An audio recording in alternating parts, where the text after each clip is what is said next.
Edward strikes out. All the engines of Sodom are very happy to work on Sir Topham Hatt's railway. Edward has worked on the railway the longest. He knows everyone, and everyone knows him.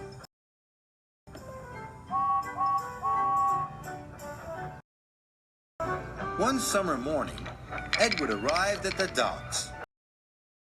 He had to pick up some heavy pipes. Gordon and Thomas were already there. Thomas was very excited. A new crane had just arrived on the island. "He looks so strong," puffed Thomas. "I'm sure he could even lift you up, Gordon," he chuckled. Gordon didn't think this was funny, and Thomas chuffed away. "That crane might be big," Gordon sniffed, "but he has no engine. He can't move unless another engine pulls him." Edward looked at the crane. Gordon was right.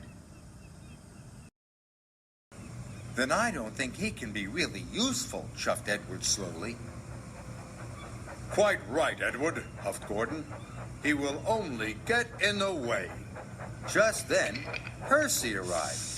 He was very excited to see the new crane, too.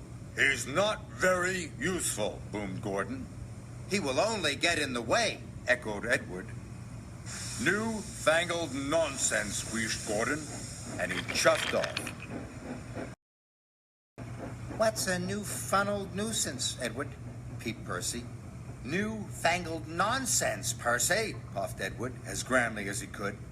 "It's something that is new and not really useful."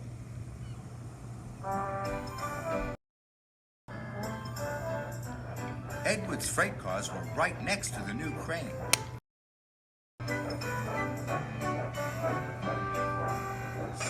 "My name's Rocky," the crane smiled at Edward.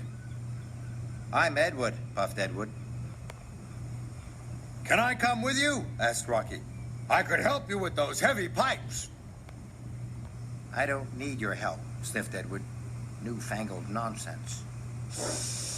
And he puffed off quickly, before the pipes had been properly tied down. Edward was approaching a signal. He was thinking about Rocky, and he was going too fast. Suddenly, the signal changed to red. Edward screeched to a stop. But the sides of the freight cars collapsed. Steel pipes toppled all over the tracks. "Bust my buffers," puffed Edward. He looked at the heavy pipes and wondered what to do. Thomas had said Rocky was very strong. "New-fangled nonsense," huffed Edward. And he asked his driver to telephone for Harvey. Harvey puffed and chuffed as fast as he could to the rescue.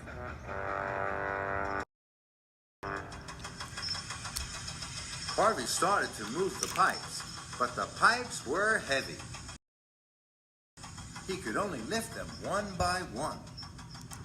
"This is going to take me a very long time," gasped Harvey.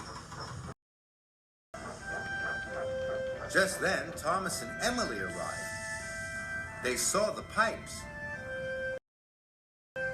"We have to get through," tooted Thomas. "Why don't you go and get Rocky?" No, whistled Edward. "Harvey is doing a fine job. We must be patient." "I don't like being patient," pouted Emily. "We have a very important job to do." Then they heard Gordon. He was going fast. Then there was trouble. Gordon hit the pipes with a loud crunch. He came off the tracks. It was a terrible mess. I can't lift Gordon, sighed Harvey. He's too heavy. Edward, we need Rocky, tooted Thomas. Gordon sniffed. Newfangled nonsense. But Edward knew this was a disaster, and he knew that Harvey couldn't lift Gordon. There was only one thing to do. I'll go and get Rocky, Edward wished, and he raced off.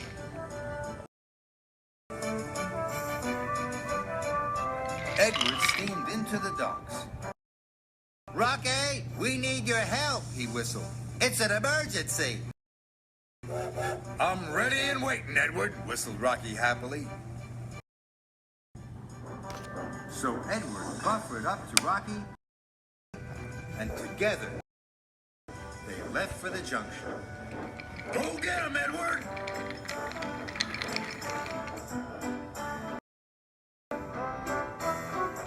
Edward pulled Rocky up hills and down valleys.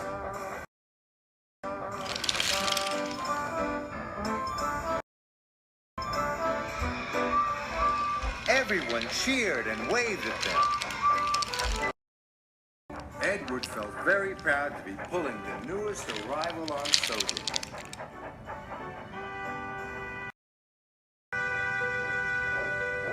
Edward soon pulled up with Rocky. I can fix this, Rocky smiled.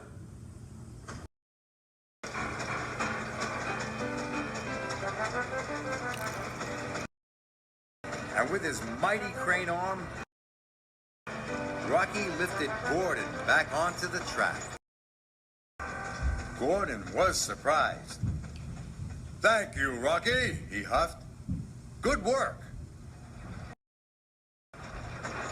Then Rocky lifted all the pipes off the rails.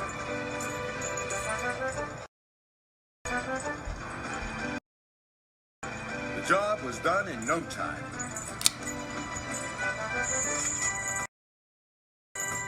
Gordon and Edward were very impressed.